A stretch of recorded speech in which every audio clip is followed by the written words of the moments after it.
Ebirah Horror of the Deep, or as I'll be calling it for the rest of the video, Godzilla vs. the Sea Monster is the 7th entry of the Godzilla franchise, beginning what I like to call the island duo of Godzilla movies.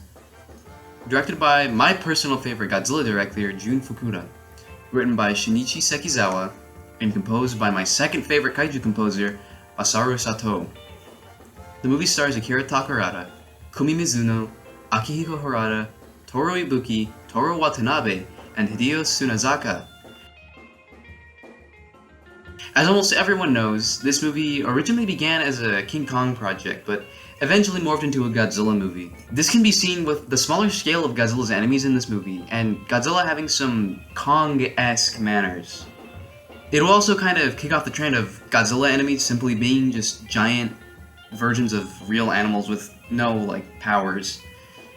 The movie follows the story of an unlikely group of allies. 2 guys who entered a dance competition, a bank robber, an infant islander woman, and a guy who is looking for a brother of dubious condition, and also said brother later in the movie, as they end up shipwrecked on an island.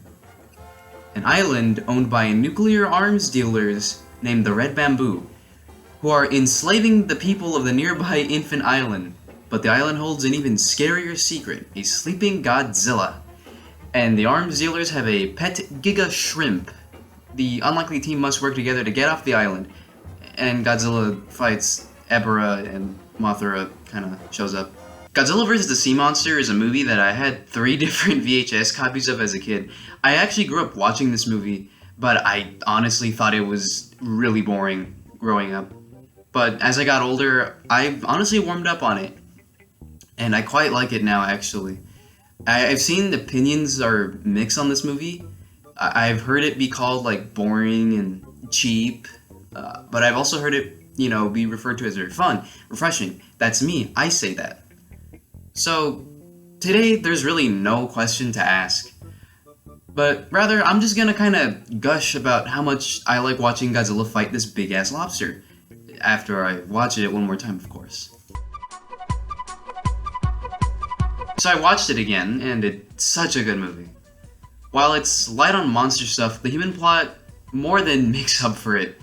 It's such a fun little adventure with fun characters. It almost feels like a D&D campaign.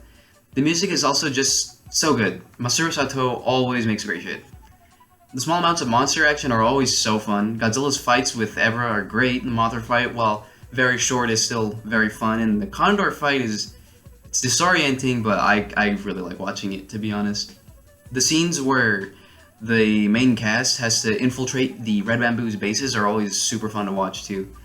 Lots of moments through the movie actually kind of show off their skills, like the bank robber having a skeleton key to break in, or Nita kind of using his quick thinking to make the phony liquid. And Ryota just kind of knowing how to sail a small boat across the Pacific Ocean.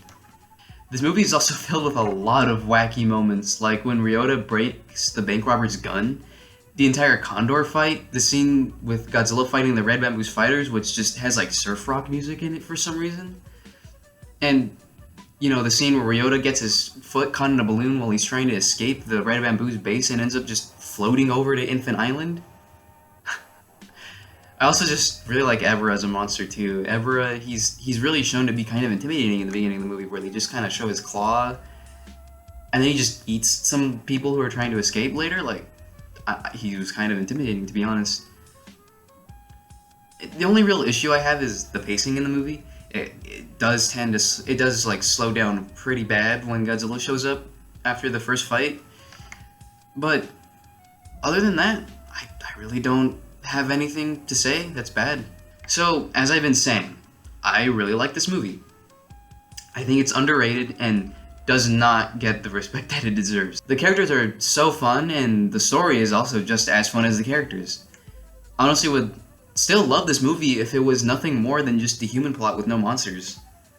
That's how strong the human plot in this movie is, and while I may be shilling this movie, I really wouldn't say it's one of my favorites. It definitely hits the top 15, but misses the top 10.